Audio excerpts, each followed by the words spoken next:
ദൈവത്തിൻ്റെ കരുതൽ വീണ്ടും ഒരു മാസവും കൂടെ അനുഭവിക്കുവാനും നമുക്കൊരിക്കൽ കൂടെ ദൈവസന്നിധിയിൽ കടന്നു വന്ന് ദൈവത്തെ സഭയായിട്ട് ചേർന്ന് ആരാധിക്കുവാനും കർത്താവ് നൽകിയ അവസരത്തെ ഓർത്ത് കർത്താവിൻ്റെ നാമത്തിന് നന്ദി പറയുന്നു, കർത്താവിനെ സ്തുതിക്കുന്നു. ഇന്നലെ നമ്മൾ വായിച്ചു തുടങ്ങിയ വചനഭാഗം വായിച്ചുകൊണ്ട് ഇന്നലെ നമ്മൾ ചിന്തിച്ചു കൊണ്ടിരുന്ന ആ ചിന്താവിഷയം കുറച്ചുകൂടെ ഒന്ന് ഗ്രഹിച്ചെടുക്കുവാനും അതിന്മേൽ നമ്മുടെ ജീവിതത്തിൽ ചില ക്രമീകരണങ്ങൾ വരുത്തുവാനും പ്രാർത്ഥനയോടെ നമുക്ക് ദൈവസന്നിധിയിലിരിക്കാം. റോമാലേഖനം 10-ാം അധ്യായത്തിൻ്റെ 3-ാമത്തെ വാക്യമാണ് നമ്മൾ ഇന്നലെ വായിച്ചത്. Romans chapter 10 and verse 3. നമുക്ക് ആ വാക്യം ചേർന്ന് വായിച്ചുകൊണ്ട് ഇന്നലെ ചിന്തിച്ച എല്ലാ കാര്യങ്ങളും ഞാൻ ആവർത്തിക്കുന്നില്ല. എന്നാൽ ചില പ്രധാന കാര്യങ്ങൾ വേഗത്തിൽ ഓർപ്പിച്ചാൽ ഇന്ന് പറയുന്ന കാര്യങ്ങൾ ഗ്രഹിക്കാൻ എളുപ്പമായിരിക്കുമല്ലോ. അവർ ദൈവത്തിൻ്റെ നീതി അറിയാതെ സ്വന്തം നീതി സ്ഥാപിപ്പാൻ അന്വേഷിച്ചുകൊണ്ട് ദൈവത്തിൻ്റെ നീതിക്ക് കീഴ്പ്പെട്ടില്ല. പൗലോസ് അപ്പോസ്തലൻ തൻ്റെ സ്വന്തം ജനമായ യഹൂദന്മാരെ കുറിച്ച് പറയുമ്പോൾ ദൈവിക പദ്ധതിയിൽ നിന്ന് അവർ പുറത്തായി പോയതിൻ്റെ ഒരു പ്രധാന കാരണമാണ് ഇവിടെ പറയുന്നത്. അവൻ സ്വന്തമായതിലേക്ക്, കർത്താവ് ദൈവത്തിൻ്റെ പുത്രൻ സ്വന്തം ജനത്തിലേക്കാണ് വന്നത്. യഹൂദനായിട്ട് പിറന്നു, സ്വന്തം ജനത്തെ രക്ഷിക്കാനായിരുന്നു അവൻ്റെ പ്ലാൻ നമ്പർ 1. എന്നാൽ അവർ ദൈവത്തിൻ്റെ പദ്ധതിയിൽ നിന്ന് പുറത്തായിപ്പോയി. പൗലോസ് തൻ്റെ സ്വന്തം ജീവിതം പോലും അതുപോലെ ആകാമായിരുന്നു. തൻ്റെ സ്വന്തം ജീവിത അനുഭവത്തിൻ്റെ പശ്ചാത്തലത്തിൽ യഹൂദന്മാർക്ക് സംഭവിച്ച അപകടത്തെക്കുറിച്ചാണ് ഇവിടെ പറയുന്നത്. ഈ വചനം വായിക്കുമ്പോൾ നാം മനസ്സിലാക്കേണ്ടത് ഇതേ അപകടം, വെരി സെയിം മിസ്റ്റേക്ക്, ഇതേ അബദ്ധം എനിക്കും നിങ്ങൾക്കും സംഭവിക്കാം. ആത്മീയ ജീവിതത്തിൽ, വിശ്വാസ ജീവിതത്തിൽ സംഭവിക്കാൻ സാധ്യതയുള്ള വളരെ സട്ടിലായ, ഒരുപക്ഷെ നമ്മുടെ പ്രഥമ ദൃഷ്ടിയിൽ നമുക്ക് പിടികിട്ടാതെ ഒളിഞ്ഞിരിക്കുന്ന ഒരു കുരുക്കാണ്. ഇന്നലെ നമ്മൾ കേട്ടല്ലോ, ഒരു ബന്ധനമാണ്, ഒരു പ്രശ്നമാണിത്. ദൈവത്തിൻ്റെ നീതി, ഓൺ റൈച്ചസ്നെസ്, സ്വന്തം നീതി, സെൽഫ് റൈച്ചസ്നെസ്. ഈ സെൽഫ് റൈച്ചസ്നെസ്, സ്വന്തം നീതി എന്ന് പറയുന്നത് നമ്മൾ അറിയാതെ നമ്മുടെ ജീവിതത്തെ വഴിതെറ്റിച്ചു കൊണ്ടിരിക്കുന്ന, ഇപ്പോഴും നാം അല്പം ശ്രദ്ധിച്ച് ദൈവസന്നിധിയിൽ ഇരുന്നാൽ നമുക്കത് ഗ്രഹിക്കും. ഇന്നലെ ഈ വചനം ഇവിടെ ഷെയർ ചെയ്തു. ആർക്കെങ്കിലും അത് മനസ്സിലായോ എന്ന് എനിക്കറിയില്ല. നമുക്ക് പ്രാർത്ഥനയോടെ ഇരിക്കാം. ഒടുവിൽ ഞാൻ ഓർപ്പിച്ച പോലെ ദൈവസന്നിധിയിലിരുന്ന് കവിണ്ണു കിടന്ന് കരയണം, ഇതൊന്നും മനസ്സിലാക്കി തരാനായിട്ട്. പലപ്പോഴും നമ്മുടെ ജീവിതത്തെ സൈഡ് ട്രാക്ക് ചെയ്യുന്ന, ദൈവത്തിൻ്റെ പദ്ധതിയിൽ നിന്ന് പുറത്താക്കി കളയുന്ന അപകടകരമായ, നമുക്ക് വളരെ നന്നായിട്ട് തോന്നുന്ന ഒരു പ്രശ്നമാണ്, ഒരു ആത്മീയ പ്രശ്നമാണ് സ്വന്തം നീതി. ദുഷ്ടത നമുക്ക് പെട്ടെന്ന് തിരിച്ചറിയാം. കള്ളുകുടി, അല്ലെങ്കിൽ വ്യഭിചാരം, അല്ലെങ്കിൽ പാപത്തിൻ്റെ ഏതെങ്കിലും പ്രവൃത്തി, ഈവൻ കള്ളം പറയുന്നതോ ദൂഷണം പറയുന്നതോ ഒക്കെ നമുക്ക് പെട്ടെന്ന് തിരിച്ചറിയാൻ, നമുക്ക് ഒഴിഞ്ഞിരിക്കാം. പക്ഷെ സ്വന്തം നീതി പലപ്പോഴും നമുക്ക് തിരിച്ചറിയാൻ കഴിയാതെ പോകും. സെൽഫ് റൈച്ചസ്നെസ് എന്ന് പറയുന്ന ഒരു അപകടമാണ്. എന്താണ് സ്വന്തം നീതി? അതിനെ നിർവചിക്കാൻ അത്ര എളുപ്പമല്ല. ഇന്നലെ ചില ദൃഷ്ടാന്തങ്ങൾ കൊണ്ട് നമ്മളത് മനസ്സിലാക്കാനായിട്ട് ശ്രമിച്ചു. Thinking to be righteous based on our own merits. നമ്മുടെ ജീവിതത്തിൽ ചില നല്ല കാര്യങ്ങളൊക്കെ ഉണ്ട്, നമുക്കെല്ലാവർക്കുമുണ്ട്. എല്ലാവരുടെയും ജീവിതത്തിൽ നമുക്ക് തന്നെ നല്ലതെന്ന് തോന്നുന്നതും മറ്റുള്ളവർ നല്ലതെന്ന് അഭിപ്രായപ്പെടുന്നതുമായ ഒരുപാട് നല്ല കാര്യങ്ങളുണ്ട്. ഈ നല്ല കാര്യങ്ങൾ വെച്ച് ഞാനൊരു നീതിമാനാണ് എന്ന് ധരിക്കുന്നതിൻ്റെ പേരാണ് സ്വന്തം നീതി, സെൽഫ് റൈച്ചസ്നെസ്. ഈ സെൽഫ് റൈച്ചസ്നെസ്സിൻ്റെ അപകടം ഇന്നലെ നമ്മൾ ചിന്തിച്ചു. ചില മിനിറ്റുകൾ ഞാൻ എടുക്കുകയാണ് ഇന്നലെ പറഞ്ഞതിൻ്റെ ചില പശ്ചാത്തലമെന്ന് പറയുവാൻ. ദൈവത്തിൻ്റെ നീതി അറിയാതെ പോയി, ദൈവത്തിൻ്റെ നീതിക്ക് കീഴ്പ്പെടാതെ പോയി. ഈ രണ്ട് പ്രശ്നമാണ് യഹൂദന്മാർക്ക് സംഭവിച്ചത്. ദൈവനീതി മനസ്സിലായതേയില്ല. കാരണം ഈ സ്വന്തം നീതി മുറുകെ പിടിച്ചു. ഞങ്ങൾ അബ്രഹാമിൻ്റെ സന്തതി, ആർക്കും ഒരു നാളും അടിമകളായിട്ടിരുന്നിട്ടില്ല, ഞങ്ങൾക്കൊരു രക്ഷയുടെയോ മാനസാന്തരത്തിൻ്റെ ആവശ്യമില്ല, ഈ പറയുന്നതൊന്നും ഞങ്ങളെക്കുറിച്ചല്ല.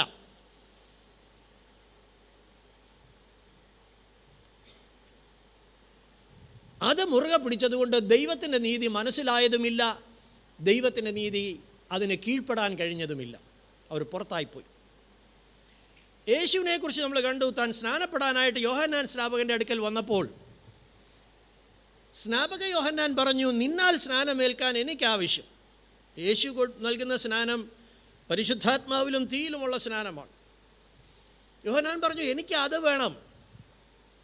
യേശു പറഞ്ഞു, നീ ആദ്യം എന്നെ വെള്ളത്തിൽ സ്നാനം കഴിപ്പിക്കുക. ഇങ്ങനെ സകല നീതിയും നിവർത്തിക്കുന്നത് നമുക്ക് ഉചിതമാണ്. ദൈവത്തിൻ്റെ നീതിയാണ് ദൈവം കൽപ്പിച്ച് സ്നാനം കഴിപ്പിപ്പാൻ കൽപ്പിച്ച് അയച്ച യോഹന്നാൻ. അവൻ ദൈവകൽപ്പനയാൽ സ്നാനം കഴിപ്പിക്കുമ്പോൾ, അതിന് കീഴ്പ്പെട്ട് ജലത്തിൽ സ്നാനമേൽക്കുമ്പോൾ പരിശുദ്ധാത്മാവ് പ്രാവന്തമേൽ ആരുടെ മേൽ ഇറങ്ങുമോ അവനാണ് ലോകത്തിൻ്റെ പാപത്തെ ചുമന്നൊഴിക്കുന്ന ദൈവകുഞ്ഞാടെന്ന് ലോകത്തോട് വിളിച്ചു പറയാൻ ദൈവം യോഹന്നാനെ ആ ചുമതലപ്പെടുത്തിയിരിക്കുന്നത്. ഈ ദൈവനീതി യേശുവിന് മനസ്സിലായി. യേശു പറഞ്ഞു, ദൈവനീതിക്ക് കീഴ്പ്പെടണം. അപ്പോൾ നിനക്ക് മനസ്സിലാകും ദൈവത്തിൻ്റെ വഴി എന്താണെന്നുള്ളത്. ഇന്നലെ നമ്മൾ പഴയ നിയമത്തിലെ ചില ദൃഷ്ടാന്തങ്ങൾ കണ്ടു. നായമാൻ കുഷ്ഠരോഗിയായിരുന്നു. അവൻ വലിയ പ്രതീക്ഷകളോടെ എലീശയുടെ അടുക്കൽ വന്നു തൻ്റെ കുഷ്ഠരോഗം മാറുവാൻ. പക്ഷേ എലീശ വളരെ സിമ്പിളായൊരു കാര്യം പറഞ്ഞു, നീ പോയി യോർദാനിൽ 7 പ്രാവശ്യം കുളിച്ചിട്ട് വാ. നായമാൻ പറഞ്ഞു, എൻ്റെ രാജ്യത്തെ വെള്ളങ്ങൾ നല്ലതല്ലായിരുന്നോ? അവിടെ വെള്ളം ഇല്ലാഞ്ഞിട്ടാണോ, അവിടുത്തെ വെള്ളത്തിന് വെടിപ്പില്ലാഞ്ഞിട്ടാണോ ഞാൻ ഇവിടെ വന്ന് ഇത് ചെയ്യേണ്ടത്? തൻ്റെ ഭൃത്യന്മാർ പറഞ്ഞു, വലിയ കാര്യമൊന്നും പറഞ്ഞില്ലല്ലോ, ഒരു ചെറിയ കാര്യമല്ലേ, ഒന്ന് അനുസരിച്ചൂടെ? ആ ചെറിയ കാര്യത്തിൽ ദൈവത്തിൻ്റെ നീതിക്ക് കീഴ്പ്പെട്ടപ്പോൾ അതവൻ്റെ ജീവിതത്തിൽ വലിയൊരു വിടുതലായി, ഒരു ശുദ്ധീകരണമായി മാറി. നമ്മുടെ ജീവിതത്തിലെ പല നന്മകളും അനുഗ്രഹങ്ങളും നമ്മൾ തട്ടിത്തെറിപ്പിക്കുന്നത് ചെറിയ ചില വിഷയങ്ങളിൽ ദൈവനീതിക്ക് കീഴ്പ്പെടാതെ നമ്മുടെ സ്വന്തം നീതി മുറുകെ പിടിച്ചിരിക്കുന്നതുകൊണ്ട്. സരഫാത്തിലെ വിധവയെക്കുറിച്ച് കണ്ടു. ദൈവം ഏലിയാവിനോട് പറഞ്ഞു, നീ ഇവിടെ നിന്ന് തോട്ടിലെ വെള്ളം വറ്റി കാക്കയുടെ വരവ് നിന്നു, നീ എഴുന്നേറ്റ് സാരെഫാത്തിലേക്ക് ചെല്ലുക. ദൈവം ഏലിയാവിനോട് പറഞ്ഞു, അവിടെ നിന്നെ പോറ്റേണ്ടതിന് ഞാൻ വിധവയോട് കൽപ്പിച്ചിട്ടുണ്ട് എന്ന് പറഞ്ഞിട്ടാണ് അങ്ങോട്ട് പോയത്. അവിടെ ചെന്നപ്പോൾ വിധവ കണ്ട് ഏലിയാവ് പറഞ്ഞു, എനിക്ക് ഒരു പാത്രം വെള്ളം തരുമോ? അവൾ വെള്ളമെടുക്കാൻ പോയി. വെള്ളം കൊടുക്കാൻ അവൾ തയ്യാറായിരുന്നു. പക്ഷേ പോയ വഴിക്ക് രണ്ടാമത്തെ കാര്യം പറഞ്ഞു, ഒരു കഷ്ണം അപ്പവും കൂടെ കൊണ്ടുപോരെ. അപ്പോൾ അവൾ നിന്നു. അവൾക്ക് പിടിച്ചു നിൽക്കാൻ പറ്റിയില്ല. അവൾ പറഞ്ഞു, എൻ്റെ വീട്ടിലുള്ള കലത്തിലെ മാവും തുരുത്തിയിലെ എണ്ണയും എനിക്കും എൻ്റെ മകനും ഒരു അപ്പം ചുടാനുള്ളതില്ല, ഒരട ഉണ്ടാക്കി ഞങ്ങൾ 2 പേരും കൂടെ ഭക്ഷിച്ച് മരിക്കാനിരിക്കുക. ഏലിയാവ് പറഞ്ഞു, ഇപ്പോൾ നീ ഇതനുസരിക്കുക. ആ കൊച്ചു കാര്യത്തിന് അവൾ മനസ്സ് വെച്ച് അനുസരിച്ചപ്പോൾ ഒരു വലിയ അനുഗ്രഹമാണ് അതിൻ്റെ പുറകിൽ. അവളുടെ കലത്തിലെ മാവ് തീർന്നില്ല, തുരുത്തിയിലെ എണ്ണ കുറഞ്ഞതുമില്ല. ചെറിയ ചെറിയ കാര്യങ്ങളിൽ നമ്മൾ ദൈവനീതിക്ക് കീഴ്പ്പെടാതെ നമ്മുടെ സ്വന്തം നീതി മുറുകെ പിടിച്ചുകൊണ്ട് ഈ സരേഫാത്തിലെ വിധവയെ പോലെ നയമാനെ പോലെ നമ്മുടേതായ ആർഗ്യുമെൻസും കൊണ്ട് ദൈവനീതിക്ക് കീഴ്പ്പെടാതെ നമ്മൾ തട്ടിത്തെറിപ്പിച്ചുകൊണ്ടിരിക്കുന്ന ഒരുപാട് നന്മകളുണ്ട്, അനുഗ്രഹങ്ങളുണ്ട്, ഒരുപാട് വിടുതലുകൾ ഇതുപോലെ നമ്മൾ തട്ടിത്തെറിപ്പിച്ചുകൊണ്ടിരിക്കും. നമ്മുടെ സ്വന്തം നീതിയെ മുറുകെ പിടിച്ചുകൊണ്ടിരിക്കും. നമ്മൾ ഇന്നലെ ദൈവനീതിക്ക് കീഴ്പ്പെടാതെ പോയ ചില ദൃഷ്ടാന്തങ്ങൾ പുതിയ നിയമത്തിൽ നിന്ന് കണ്ടു. ഒന്ന്, നമ്മൾ കണ്ടത് ലൂക്കോസിൻ്റെ സുവിശേഷം 18-ാം അധ്യായം 18 മുതലുള്ള വാക്യങ്ങളിൽ പറയുന്ന ഒരു ധനികനായ ഒരു പ്രമാണിയെക്കുറിച്ചാണ്. അവനൊരു നല്ല ആഗ്രഹമുണ്ടായിരുന്നു. സാധാരണ ധനികന്മാരും പ്രമാണികളുമായവർക്കില്ലാത്ത ഒരാഗ്രഹം അവനുണ്ടായി, നിത്യജീവനെ അവകാശമാക്കണം. യേശുവിനോട് ചോദിച്ചു, ഞാൻ എന്ത് ചെയ്യണം? യേശു പറഞ്ഞു, ന്യായപ്രമാണത്തിൽ എന്തെഴുതിയിരിക്കുന്നു? ന്യായപ്രമാണം അവന് നല്ലപോലെ അറിയാം. അവൻ പറഞ്ഞു, ഇന്ന കാര്യങ്ങളെല്ലാം ന്യായപ്രമാണത്തിലുണ്ട്, നീ പോയി അതനുസരിക്ക്. അവൻ പറഞ്ഞു, ബാല്യം മുതൽ, ശ്രദ്ധിക്കണം, ബാല്യം മുതൽ, ഇന്നത്തെ നമ്മുടെ ഭാഷയെ പറഞ്ഞ VBS മുതൽ, സൺഡേ സ്കൂൾ ക്ലാസ് മുതൽ ഞാനിതെല്ലാം അനുസരിക്കുന്നതാണ്. അതുപോലെ സാക്ഷ്യം പറഞ്ഞ അല്ലെങ്കിൽ പറയാൻ പ്രാഗൽഭ്യമുണ്ടായിരുന്ന വേറൊരാളെ പുസ്തകത്തിൽ നമ്മൾ കാണുന്നുണ്ട് പുതിയ നിയമത്തിൽ, പൗലോസ്. ന്യായപ്രമാണത്തിലെ നീതി സംബന്ധിച്ച് അനന്യൻ എന്ന് പറയാൻ പ്രാഗൽഭ്യമുണ്ടായിരുന്നവനും, ഗമാലിയലിൻ്റെ കാൽക്കലിരുന്ന് ന്യായപ്രമാണം നന്നായി പഠിച്ചവനും, ഒരു കപ്പൽ പ്രമാണിയുടെ മകനും ധനികനുമൊക്കെ ആയിരുന്ന പൗലോസ് അപ്പോസ്തലൻ, പൗലോസ് പറഞ്ഞതുപോലെ ഒരു ടെസ്റ്റിമണി പറയാൻ പ്രാഗൽഭ്യമുണ്ടായിരുന്നവനായിരുന്നു ഇവൻ. പക്ഷെ കർത്താവ് അവനോട് ഒരു കുറവ് നിനക്കുണ്ട്, ഒരുപാട് കുറവെന്നും പറഞ്ഞില്ല, ഒരു കുറവ് നിനക്കുണ്ട്. അവനത് ഏറ്റെടുക്കാനേ പറ്റിയില്ല. നമ്മളവിടെ ധനമാണ് പ്രശ്നമെന്ന് പറയും, പക്ഷെ അവൻ്റെ കുറവ് അവൻ സ്നേഹിക്കുന്ന വിഷയത്തിലായിരുന്നു, അത് ധനമായിരുന്നു.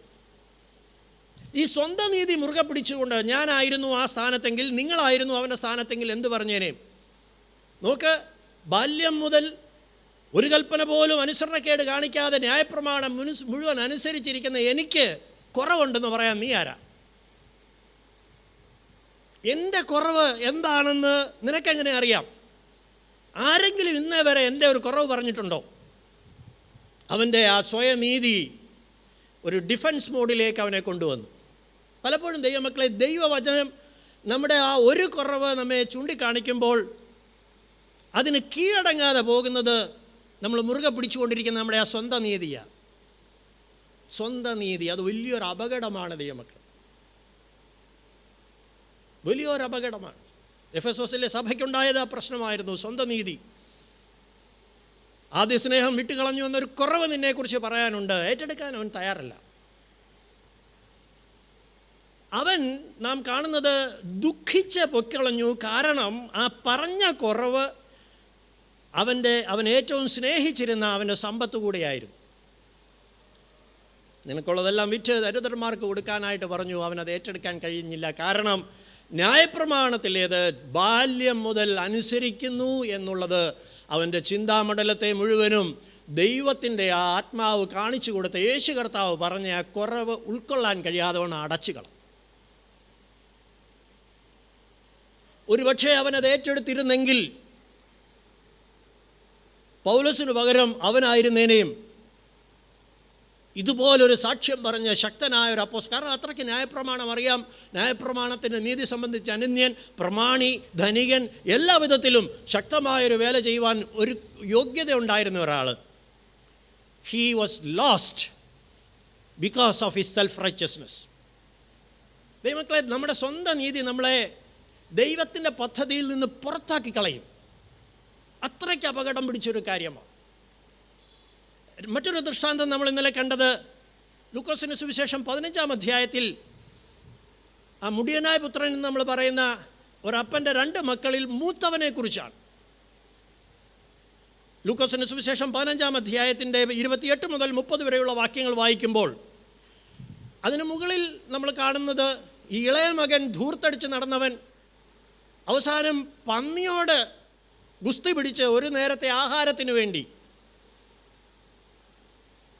പന്നി തിന്നുന്ന വാളവര അതുകൊണ്ട് വയറ് നിറയ്ക്കാമെന്ന് ആഗ്രഹിച്ച് പന്നിയോട് ഗുസ്തി പിടിക്കേണ്ടി വന്ന മനുഷ്യൻ മടങ്ങി വന്നു. വീട്ടിനകത്ത് വലിയ ഉത്സവമാണ്, ആഘോഷമാണ്. അവനെ വിശേഷ വസ്ത്രം ധരിപ്പിച്ച് ആഘോഷിക്കുമ്പോൾ ഇവിടെ ഇതാ മൂത്ത മകൻ പുറത്ത് നിൽക്കുകയാണ്. അവനെ ആരാ പുറത്താക്കിയത്? അവൻ്റെ അപ്പൻ അവനെ പുറത്താക്കിയില്ല. അപ്പൻ്റെ ബാല്യക്കാരും അവനോട് പറഞ്ഞില്ല, നോക്ക് ഇവിടെ ഒരു സെലിബ്രേഷൻ നടക്കുകയാണ്, നിൻ്റെ സഹോദരൻ വന്നിട്ടുണ്ട്, അതുകൊണ്ട് അപ്പം പറഞ്ഞു നീ കുറച്ച് നേരത്തേക്ക് ഇങ്ങോട്ട് വരരുത്, നീ അവിടെ നിന്നാൽ മതി എന്ന് ആരും പറഞ്ഞില്ല. അവൻ്റെ ഇളയ സഹോദരൻ അവനോട് പറഞ്ഞില്ല,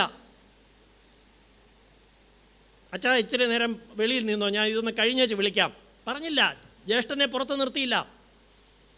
but what made him to stand outside? അവനെ പുറത്ത് നിർത്തിയത് അവനവിടെ പറയുന്ന അവൻ്റെ സ്വന്തം നീതി. അവൻ പറയുകയാണ്, അപ്പ ഇന്നേ വരെ ഞാൻ നിൻ്റെ ഒരു കൽപ്പന പോലും ലംഘിച്ചിട്ടില്ല.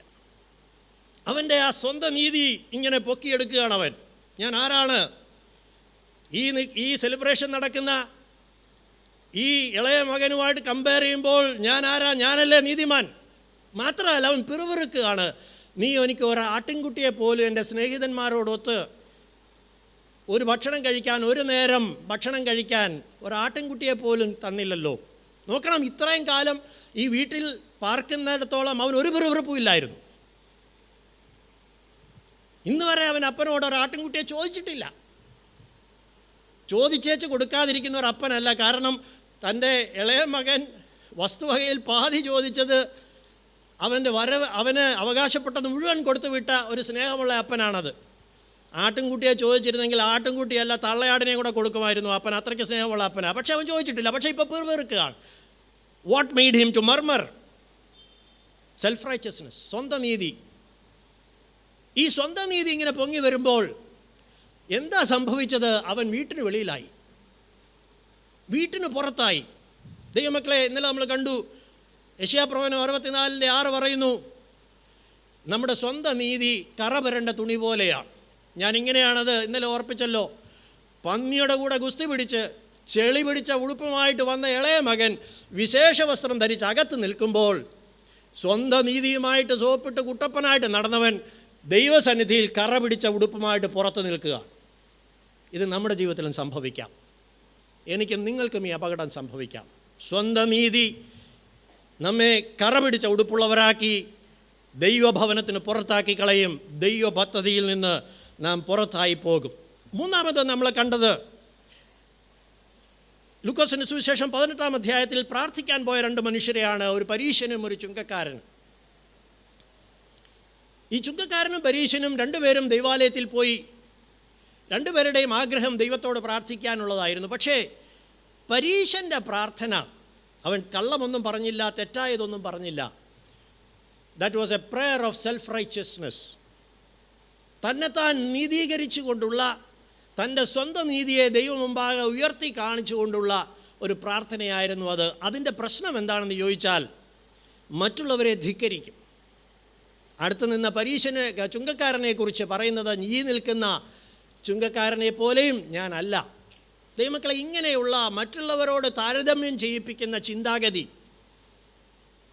മറ്റുള്ളവരെ നോക്കിയിട്ട് അവരുമായിട്ട് കമ്പയർ ചെയ്തിട്ട് ഞാനാണ് അവരെക്കാൾ യോഗ്യനെന്ന് തോന്നിപ്പിക്കുന്ന ആ ചിന്താഗതി സ്വയനീതിയുടേതാണ്. അതുകൊണ്ടാണ് പൗലോസ്, എനിക്ക് ഒരുപാട് കാലം പിടികിട്ടാത്ത ഒരു വാക്യമായിരുന്നു പൗലോസ്, ഞാൻ ആ പാപികളിൽ ഒന്നാമനെന്ന് പറയുന്നത്.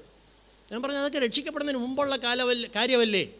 പക്ഷേ അവൻ്റെ ഉള്ളിൽ അവനൊരു കാര്യം അറിയാം. ഇന്നലെ നമ്മൾ തീത്തോസിൻ്റെ ലേഖനത്തിൽ വായിച്ചു, അവൻ നമ്മെ രക്ഷിച്ചത് നമ്മുടെ നീതിപ്രവർത്തികളാലല്ല, തൻ്റെ കരുണാധിക്യപ്രകാരം അത്രേ. നാം പ്രാപിച്ചിരിക്കുന്ന എല്ലാം, നാം ഇന്നായിരിക്കുന്നതെല്ലാം, നമുക്ക് ലഭിച്ച രക്ഷ ഉൾപ്പെടെ ദൈവത്തിൻ്റെ കരുണയാണെന്ന് അഡ്മിറ്റ് ചെയ്യാനായിട്ട് നമുക്ക് പറ്റിയില്ലെങ്കിൽ നാം സ്വന്തം നീതിയുടെ ഉടുപ്പിട്ടുകൊണ്ട് നടക്കുക. ഏറ്റവും അപകടം പിടിച്ച് ആത്മീയ ലോകത്തിൽ തിരിച്ചറിയാൻ കഴിയാതെ വണ്ണം കപടവേഷത്തിൽ നടക്കുന്ന ഒരു മെജോറിറ്റി ഉണ്ട്, സ്വന്തം നീതിയുടെ ഉടുപ്പിട്ടുകൊണ്ട് നടക്കുന്നവർ. ഞാനും നിങ്ങളും ആ കൂട്ടത്തിലാകരുത്. ആണെങ്കിൽ ഇന്ന് തന്നെ ഉടുപ്പ് മാറ്റിക്കോണം. നമുക്ക് വേണ്ടത് ദൈവം നീതീകരിക്കണം. റോമാലേഖനം നമ്മൾ വായിക്കുന്നുണ്ട്, ദൈവം നീതീകരിക്കുന്നവനെ ആര് കുറ്റം ചുമത്തും? അതിൻ്റെ മറുവശവും കൂടെ അറിഞ്ഞിരിക്കണം. തന്നെത്താൻ നീതീകരിക്കുന്നവൻ, അവനെ കുറ്റം ചുമത്തുവാൻ. യോശുവയെക്കുറിച്ച് നമ്മൾ കാണുന്നുണ്ട്, സെക്കറിയാപകടത്തിൽ കാണുന്നു, ആ മുഷിഞ്ഞ വസ്ത്രവുമായി ദൈവസന്നിധിയിൽ നിൽക്കുമ്പോൾ സാത്താൻ അവനെ കുറ്റം ചുമത്തിക്കൊണ്ടിരുന്നു. എന്താണ് ആ മുഷിഞ്ഞ വസ്ത്രം? കറപുരണ്ട തുണി, സ്വന്തം നീതിയുടെ വസ്ത്രമാണ്. ദൈവം നീതീകരിച്ചവനെ ആർക്കും കുറ്റം ചുമത്താൻ കഴിയാത്തപ്പോൾ സ്വന്തം നീതീകരണത്തിൽ സെൽഫ് റൈച്ചസ്സുമായിട്ട് നടക്കുന്ന ഏതൊരാളെയും പിശാച് കുറ്റം ചുമത്തിക്കൊണ്ട് നിൽക്കും. അത് മറക്കരുത്. അതുകൊണ്ട് ആ മുഷിഞ്ഞ വസ്ത്രം നമ്മിൽ നിന്ന് മാറണം, ഒരു ഉത്സവ വസ്ത്രം ധരിക്കണം. അതാണ് ആ മുടിയൻ പുത്രൻ്റെ ഭവനത്തിൽ നടന്നത്. മത്തായിയുടെ സുവിശേഷം 6-ാം അധ്യായത്തിൽ ഇന്നലെ കർത്താവ് പഠിപ്പിച്ച ആ ഗിരിപ്രഭാഷണത്തിലെ കാര്യം, അത് തുടങ്ങുന്ന ആദ്യത്തെ വാക്യം, 1-ാം വാക്യം ഇങ്ങനെയാണ്: മനുഷ്യർ കാണേണ്ടതിന് നിങ്ങളുടെ നീതിപ്രവർത്തികൾ അവരുടെ മുമ്പാകെ ചെയ്യരുത്. താഴോട്ട് പറയുന്നത് പ്രാർത്ഥന, ഭിക്ഷ കൊടുക്കുക, ഉപവസിക്കുക, ഈ വക കാര്യങ്ങളാണ്. ഇതെല്ലാം നമ്മുടെ ആ സ്വയനീതിയുടെ ഉടുപ്പ് തയ്ക്കുന്ന വിഷയങ്ങളാണ്. സ്വയനീതിയുടെ കുപ്പായം തയ്ക്കുന്ന വിഷയങ്ങളാണ് ഭിക്ഷ കൊടുക്കുന്നത്, പ്രാർത്ഥിക്കുന്നത്, ഉപവസിക്കുന്നത്. ഇതെല്ലാം ആ അധ്യായം മുഴുവൻ കർത്താവ് പറയുന്ന ഇതാണ്: 1, മനുഷ്യർ കാണേണ്ടതിന് ചെയ്യുന്നതും; 2, രഹസ്യത്തിൽ ദൈവം കാണേണ്ടതിന് ചെയ്യുന്നതും. നമ്മൾ മറ്റുള്ളവരെ ഇംപ്രസ് ചെയ്യുവാനായി നമുക്കെന്തെങ്കിലുമൊക്കെ അറിയാമെന്നും, നമുക്ക് പ്രാർത്ഥിക്കാൻ അറിയാമെന്നും, നമുക്ക് ഉപവസിക്കാൻ അറിയാമെന്നും, നമ്മുടെ സാക്ഷ്യത്തിൻ്റെ കൂടെയും നമ്മുടെ പ്രാർത്ഥനയുടെ കൂടെയും ഏച്ചുകെട്ടി മറ്റുള്ളവരെ ബോധ്യപ്പെടുത്താനായിട്ട് നമ്മൾ ചെയ്യുന്നതെല്ലാം ആ സ്വയനീതിയുടെ ഉടുപ്പാണ്. That will take you outside the house of God. ദൈവഭവനത്തിൽ നിന്ന് നമ്മെ അത് പുറത്താക്കി കളയും ദൈവമക്കളെ. ഈ നാളുകളിൽ ദൈവം മുമ്പാകെ ജീവിക്കാനായിട്ട് നമുക്ക് പഠിക്കണം. അതിന് കവണ്ണു കിടന്ന് ദൈവം മുമ്പാകെ കരയണം, നമുക്ക് ദൈവത്തിൽ നിന്ന് പ്രാപിക്കാനായിട്ട്. മുന്നോട്ട് പോകാം. ഇന്നലെ നമ്മൾ ഈ കാര്യങ്ങൾ ചിന്തിച്ചല്ലോ. പല ദൃഷ്ടാന്തങ്ങളിലൂടെ ആ സ്വന്തം നീതി എന്താണെന്നും സ്വന്തം നീതിയുടെ അപകടം എന്താണെന്നും പൗലോസ് പറയുന്നു. ഞങ്ങളെക്കൊണ്ട് ഞങ്ങളെ തന്നെ ചേർത്ത് ഉപമിക്കാനോ മറ്റുള്ളവരോട് ചേർത്ത് ഞങ്ങളെ കമ്പയർ ചെയ്യാനോ ഞങ്ങൾ തുനിയുന്നില്ല. പലപ്പോഴും നമ്മളെക്കൊണ്ട് തന്നെ അളക്കും, നമ്മുടെ സ്വന്തം കൈ കൊണ്ട് അളക്കും. എനിക്ക് ഇത്രയും നീളമുണ്ട്, പണ്ട് ഞാൻ ഇത്രയേ ഉള്ളായിരുന്നു, ഇപ്പം ഞാൻ ഇത്രയായി. 10 വർഷം മുമ്പ് എൻ്റെ ആത്മീയ ജീവിതം ഇത്രയേ ഉള്ളായിരുന്നു, ഇപ്പം ഞാൻ ഇത്രയായി. അങ്ങനെ നമുക്ക് തോന്നുന്നുണ്ടെങ്കിൽ നാം നമ്മളെ തന്നെ അളക്കുകയാണ്. ആ പരീക്ഷണം ചെയ്തതുപോലെ മറ്റുള്ളവരോട് ചേർത്ത് നമ്മളെ കമ്പയർ ചെയ്യാം. ഇന്നാരെ പോലെ ഞാനല്ല, അതിനേക്കാളും ഞാൻ വളർന്നിട്ടുണ്ട്. ഇത് രണ്ടുമല്ല ശരി. പണ്ടും ഇന്നും അന്നും ഇന്നും യേശുവിനോട് ചേർത്ത് അളക്കണം. അവൻ്റെ ക്രിസ്തു എന്ന തലയോളം. പണ്ട് ഞാൻ യേശുവിൻ്റെ മുട്ടുവരെ ഉള്ളായിരുന്നു, ഇപ്പം ഞാൻ യേശുവിൻ്റെ അരവരെയായി, എനിക്ക് ഇനിയും വളരാനുണ്ടെന്ന് പറഞ്ഞാൽ കുറച്ചുകൂടെ സ്കോപ്പുണ്ട്, ഒരു പ്രതീക്ഷയ്ക്ക് വകയുണ്ട്. അല്ലെങ്കിൽ സ്വയനീതി നമ്മെ ദൈവഭവനത്തിൽ നിന്ന് പുറത്താക്കി കളയും. വളരെ അപകടം പിടിച്ചതായിട്ടുള്ള ഒരു വിഷയമാണ് ഈ സ്വയനീതി. അത് നമ്മുടെ സ്വസ്ഥതകളെയും ആളുകൾ തമ്മിലുള്ള കലഹം, കുടുംബത്തിലെ കലഹത്തിൻ്റെ പലത്തിൻ്റെയും കാരണം സ്വയനീതിയാണ്. ഭർത്താവ് പറയും ഞാനാ ശരി, ഭാര്യ പറയും ഞാനാ ശരി. സെൽഫ് റൈച്ചസ്നെസ്സാണ്, സ്വയനീതിയാണ് അതിൻ്റെ വിഷയം. ആ രണ്ടുപേരും സ്വയനീതി വിട്ടുകളയാമോ, കുടുംബത്തിൽ സമാധാനം വരും. സഭയ്ക്കകത്തെ കലഹത്തിൻ്റെ കാരണം സ്വയനീതിയാണ്. ഞാനാണ് മിടുക്കൻ എന്ന് നമുക്ക് തോന്നുന്നിടത്തോളം കാലം കലഹമായിട്ട് മാറും. ആ ആത്മാവിൻ്റെ ഐക്യത സമാധാന ബന്ധത്തിൽ കാപ്പാൻ കഴിയാതെ പോകും. നമുക്ക് ഇന്നലെ നമ്മൾ റോമാലേഖനത്തിൽ വായിച്ച പൗലോസ് യഹൂദന്മാരെക്കുറിച്ച് എഴുതിയ കാര്യമാണല്ലോ നമ്മൾ റോമാലേഖനത്തിൽ വായിച്ചു തുടങ്ങിയത്. സ്വന്തം അനുഭവത്തെക്കുറിച്ച് പൗലോസ് പറയുന്ന മറ്റൊരു വാക്യം വായിച്ചുകൊണ്ട് ഈ വിഷയത്തിൻ്റെ തുടർന്നുള്ള ചിന്തകൾ പങ്കുവെക്കാനാണ് താല്പര്യപ്പെടുന്നത്. ഫിലിപ്പി ലേഖനം 3-ാം അധ്യായം 9 തുടങ്ങി 14 വരെയുള്ള വാക്യങ്ങൾ പൗലോസിൻ്റെ സ്വന്തം അനുഭവത്തെക്കുറിച്ച് സ്വന്തം സാക്ഷ്യമാണ് അവിടെ എഴുതിയിരിക്കുന്നത്. Philippians chapter 3 versus 9-14. നമുക്ക് ശ്രദ്ധയോടെ ആ ഭാഗം എല്ലാവരും തങ്ങളുടെ പുസ്തകത്തിൽ ആ ഭാഗം എടുത്ത് വായിക്കുകയും ഇത് വരും ദിവസങ്ങളിൽ കൂടുതൽ വായിക്കുകയും ചെയ്യണം. കാരണം ഫിലിപ്പി ലേഖനമൊക്കെ നമ്മൾ പഠിക്കുമ്പോൾ നമ്മൾ കാണുന്നത് അവരുടെ കോംപ്ലക്സ് സെൻറ്റൻസ് ആണ്, നീണ്ട വാചകമായതുകൊണ്ട് വായിച്ച് അവസാനിപ്പിക്കുമ്പോഴേക്കും ആദ്യത്തെ പറഞ്ഞ കാര്യം നമ്മൾ പലപ്പോഴും അങ്ങ് മറന്നുപോകും, വിട്ടുകളയും. അതുകൊണ്ട് നമുക്ക് ശ്രദ്ധയോടെ ആ ഭാഗം ഒന്നുകൂടെ വായിക്കാം. ഇന്നലെ ചിന്തിച്ചതും ഇതുവരെ ഞാൻ പറഞ്ഞുകൊണ്ടിരുന്നതുമായ വിഷയങ്ങളോട് ചേർന്ന് ഫിലിപ്പി ലേഖനം 3-ാം അധ്യായം 9 തുടങ്ങി 14 വരെയുള്ള വാക്യങ്ങൾ വായിക്കാം. ഞാൻ ക്രിസ്തുവിനെ നേടേണ്ടതിനും ന്യായപ്രമാണത്തിൽ നിന്നുള്ള എൻ്റെ സ്വന്തം നീതിയല്ല, ക്രിസ്തുവിലുള്ള വിശ്വാസം മൂലം ദൈവം വിശ്വസിക്കുന്നവർക്ക് നൽകുന്ന നീതി തന്നെ ലഭിച്ച് അവനിൽ ഇരിക്കേണ്ടതിനും അവൻ്റെ മരണത്തോട് അനുരൂപപ്പെട്ടിട്ട് അവനെയും അവൻ്റെ പുനരുത്ഥാനത്തിൻ്റെ ശക്തിയെയും അവൻ്റെ കഷ്ടാനുഭവങ്ങളുടെ കൂട്ടായ്മയും അനുഭവിച്ചറിയേണ്ടതിനും ഇങ്ങനെ വല്ല വിധേനയും മരിച്ചവരുടെ ഇടയിൽ നിന്നുള്ള പുനരുത്ഥാനം പ്രാപിക്കണമെന്നും വച്ചും ഞാൻ അവൻ്റെ നിമിത്തം എല്ലാം ഉപേക്ഷിച്ച് ചവറ് എന്ന് എണ്ണുന്നു. ലഭിച്ചു കഴിഞ്ഞുവെന്നോ തികഞ്ഞവനായി എന്നോ അല്ല, ഞാൻ ക്രിസ്തു യേശുവിനാൽ പിടിക്കപ്പെട്ടിരിക്കുന്നത് കൊണ്ട് എനിക്കും അത് പിടിക്കാമോ എന്ന് വെച്ച് പിന്തുടരുന്നതേ ഉള്ളൂ. പൗലോസ് അപ്പോസ്തലൻ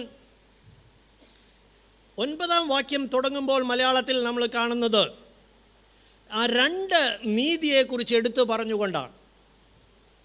ഒന്ന് സ്വന്തം നീതി, സെൽഫ് റൈച്ചസ്നെസ്, ഓൺ റൈച്ചസ്നെസ്. 2 ദൈവത്തിൻ്റെ നീതി, the righteousness of God, the righteousness which is of God, which comes from God. ദൈവത്തിൽ നിന്ന് വരുന്ന നീതി. 2 സ്വന്തം നീതി. ഈ 2 കാര്യങ്ങൾ അപ്പോസ്തലനായ പൗലോസിൻ്റെ ജീവിതത്തിലുണ്ടായിരുന്ന ഒരു കോൺഫ്ലിക്റ്റാണ്. ഇത് തമ്മിലുള്ള ഒരു ഭയങ്കര മൽപ്പിടുത്തമായി.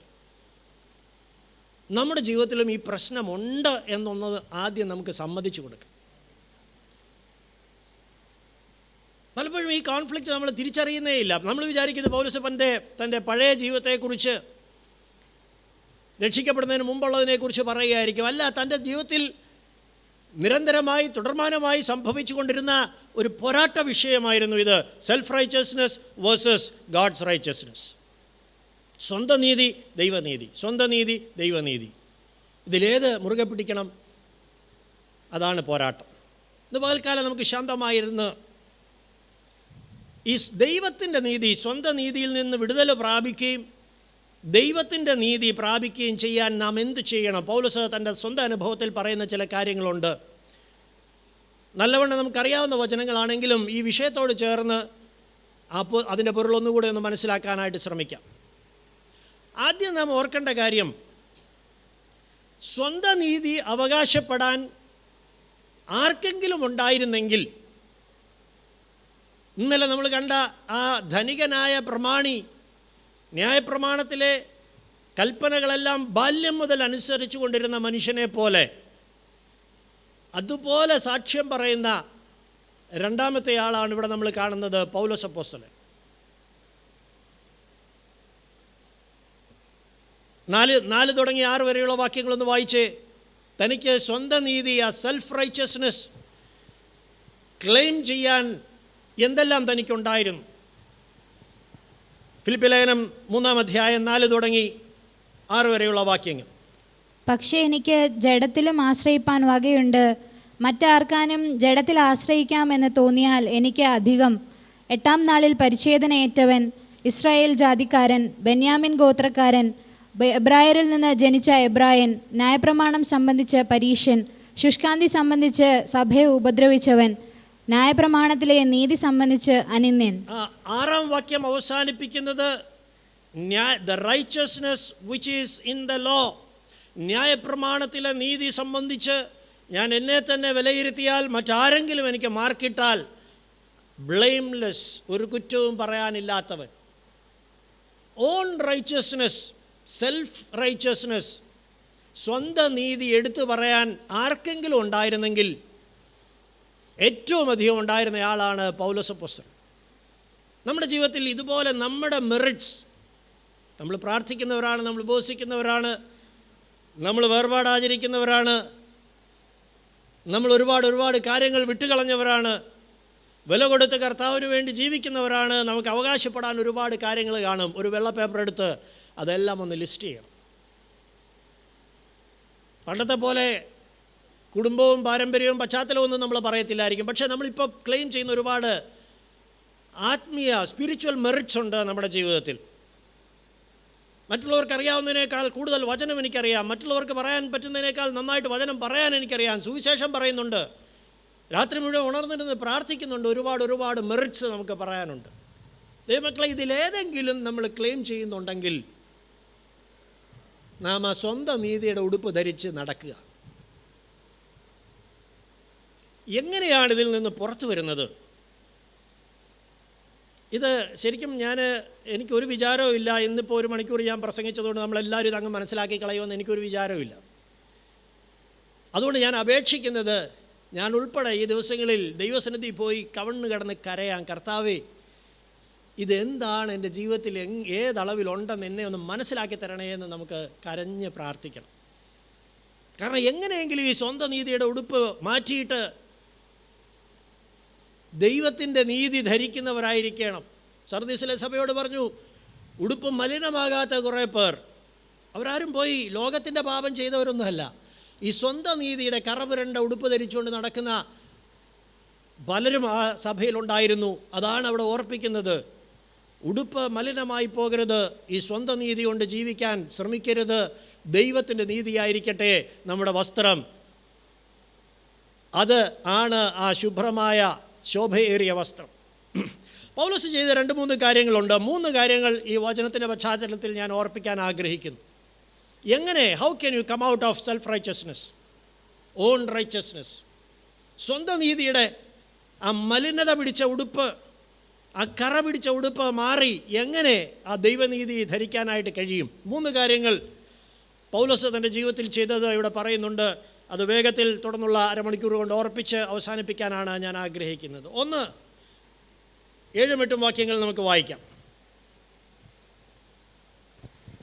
എങ്കിലും എനിക്ക് ലാഭമായിരുന്നതൊക്കെയും ഞാൻ ക്രിസ്തു നിമിത്തം ഛേദമെന്ന് എണ്ണിയിരിക്കുന്നു.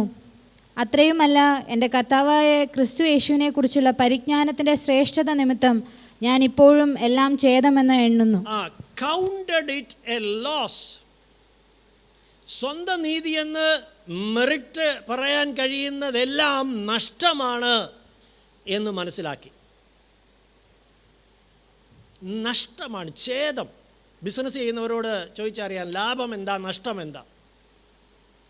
കുഞ്ഞുങ്ങൾ കണക്ക് പഠിക്കും. വാങ്ങിയ വില, വിറ്റ വില. വാങ്ങിയ വിലയേക്കാൾ കൂടുതൽ കിട്ടിയെങ്കിലേ നമുക്ക്, വിൽക്കുമ്പോൾ കിട്ടിയെങ്കിലേ ലാഭമുള്ളൂ, ഇല്ലെങ്കിൽ നഷ്ടമാണ് കച്ചവടം. പൗലോസ് പറയാണ് ഇതൊരു നഷ്ടക്കച്ചവടമാണ്. എന്താ നഷ്ടക്കച്ചവടം? പൊങ്ങച്ചം പറഞ്ഞുകൊണ്ട് നടക്കുന്നത് നഷ്ടക്കച്ചവടമാണ്. ചില ആളുകൾ ഇങ്ങനെ കൈയും കണക്കുമില്ലാതെ ബിസിനസ് ചെയ്യുന്നവരുണ്ട്. അവസാനം ആരെങ്കിലും കണക്കറിയാവുന്നവരിരുന്ന് കണക്ക് എഴുതി കാണിച്ചേച്ച് പറയട്ടെ നഷ്ടമായത്, ഇപ്പം നിർത്തിയാൽ രക്ഷപ്പെടാം. പലപ്പോഴും നമ്മൾ ഈ കണക്കറിയാതെ ബിസിനസ് ചെയ്യുന്നവരെ പോലെയാണ് ആത്മീയ ജീവിതം കൊണ്ടുപോയിക്കൊണ്ടിരിക്കുന്നത്. നമ്മളിങ്ങനെ ഒരുപാട് പൊങ്ങച്ചങ്ങളൊക്കെ പറഞ്ഞ് ജീവിക്കുമ്പോൾ ഓർത്തോണമേ, നമ്മുടെ കച്ചവടം നഷ്ടത്തിലേക്ക് പോയിക്കൊണ്ടിരിക്കുക. You are losing something. എന്താ കൗണ്ടഡ് ഇറ്റ് എ ലോസ് എന്ന് പറഞ്ഞാൽ? നമ്മൾ ഛേദമെന്ന് എണ്ണി എന്നൊക്കെ പറഞ്ഞപ്പോൾ നമ്മൾ കേട്ട് 2 പ്രൈസലോട് കൂടുതൽ പറഞ്ഞു വെച്ച് കൈ വീശി അങ്ങോട്ട് ഇറങ്ങി 2 വരദൂഷണം പറഞ്ഞ് നമ്മൾ വീട്ടിൽ പോകും. You are running into a loss. കച്ചവടം നഷ്ടത്തിലോട്ട് പോയിക്കൊണ്ടിരിക്കുക. You are losing the blessings of God. ആ ജ്യേഷ്ഠൻ ഇളയ മകൻ അകത്ത് വിരുന്നൊക്കെ കഴിച്ചുകൊണ്ടിരിക്കുമ്പം മൂത്ത മകൻ ഇങ്ങനെ, നമ്മുടെ നാട്ടിൽ സാധാരണ പറയുന്ന പോലെ എന്തോ നഷ്ടപ്പെട്ടവനെ പോലെ വെളിയിൽ നിൽക്കുക. എന്താ അവന് നഷ്ടമായി പോയത്? ആ ഭവനത്തിനകത്തെ ആത്മീയ സന്തോഷം നഷ്ടപ്പെട്ടു. ഇപ്പോൾ പിറുപിറുപ്പുമായിട്ട് വെളിയിൽ നിൽക്കുക. It is a loss. നമ്മുടെ സ്വന്തം നീതി ഏതെങ്കിലും വിഷയത്തിൽ, ഓൺ മെറിറ്റ്സ്, നമ്മുടെ സ്വന്തം ജീവിതത്തിലുള്ള എന്തെങ്കിലും നന്മയെടുത്ത് അതാണ് എന്നെ നീതിമാനാക്കുന്നതെന്ന് നാം ധരിക്കുന്നുണ്ടെങ്കിൽ, അതിനെ മുറുകെ പിടിക്കുന്നുണ്ടെങ്കിൽ, അത് ക്ലെയിം ചെയ്യുന്നുണ്ടെങ്കിൽ, നമ്മുടെ കച്ചവടം നഷ്ടമാണ്. ആത്മീയ ജീവിതം നഷ്ടത്തിലേക്കാണ് പോയിക്കൊണ്ടിരിക്കുന്നത്. We will loose everything. നഷ്ടം കൂടി കൂടി കൂടി കൂടി വന്ന് സകലവും നഷ്ടമായി പോകും. പൗലോസ് പറഞ്ഞു, ഞാൻ ബെന്യാമീൻ ഗോത്രക്കാരനാണെന്നും പറഞ്ഞുകൊണ്ട് നടന്നാൽ നഷ്ടക്കച്ചവടമാണ്. എബ്രായരിൽ നിന്നിച്ച് എബ്രായനാണെന്ന് പറഞ്ഞുകൊണ്ട് ഞാൻ പൊങ്ങച്ചം പറഞ്ഞുകൊണ്ട് നടന്നാൽ നഷ്ടക്കച്ചവടമാണ്. എനിക്ക് ഒരുപാട് കാര്യങ്ങൾ നഷ്ടമായി പോകും. ന്യായപ്രമാണത്തിലെ നീതി സംബന്ധിച്ച് ഒരു കുറ്റവും പറയാനില്ലാത്തവനാണ്, എല്ലാ സൺഡേ സ്കൂൾ പരീക്ഷയ്ക്കും 100 മാർക്ക് മേടിച്ചവനാണെന്നൊക്കെ പറഞ്ഞാൽ കച്ചവടം നഷ്ടമാതേ മക്കളെ. Spiritual life will end up in a great loss. Self-righteousness is a loss. അതുകൊണ്ട് 11-ാം വാക്യം പറയാം, നഷ്ടമാണെന്ന് മനസ്സിലായപ്പോൾ പൗലോസ് എന്ത് ചെയ്തു? കച്ചവടം നിർത്തി. 11-ാം വാക്യം, അവനെയും അവൻ്റെ പുനരുദ്ധാനത്തിൻ്റെ ശക്തിയെയും അവൻ്റെ കഷ്ടാനുഭവങ്ങളുടെ കൂട്ടായ്മയും അനുഭവിച്ചറിയേണ്ടതിനും ഇങ്ങനെ വല്ല വിധേനയും മരിച്ചവരുടെ ഇടയിൽ നിന്നുള്ള പുനരുദ്ധാനം പ്രാപിക്കണമെന്നും വച്ച് ഞാൻ അവൻ്റെ നിമിത്തം എല്ലാം ഉപേക്ഷിച്ച് ചവറ് എന്ന് എണ്ണുന്നു. എല്ലാം ഉപേക്ഷിച്ചു. എന്തൊക്കെയാണ് ഉപേക്ഷിച്ചത്? സ്വന്തം നീതി അവകാശപ്പെടാനുണ്ടായിരുന്നതെല്ലാം. നമ്മൾ കഴുത്തേ കിടന്നതും കാതേ കിടന്നതും ഒക്കെ ഉപേക്ഷിച്ചെന്നും പറഞ്ഞുകൊണ്ടാണ് നടക്കുന്നത്. പക്ഷേ പൊങ്ങച്ചത്തിനൊരു കുറവില്ലെങ്കിൽ നിൻ്റെ കച്ചവടം നഷ്ടമാണ്.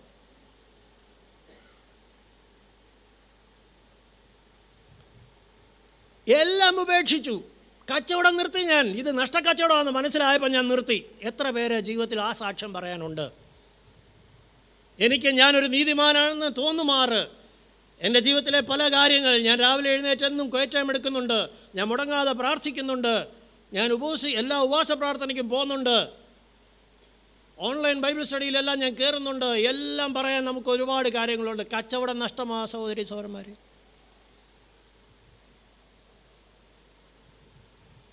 പൗലോസ് പറഞ്ഞു, അതുകൊണ്ട് ഞാൻ നിർത്തി, ഉപേക്ഷിച്ചു. ചവറെന്നെണ്ണി. ചവറ് എന്ന് നമ്മളൊരു കാര്യം എണ്ണിയാൽ അതെടുത്ത് പുറത്ത് കളയും.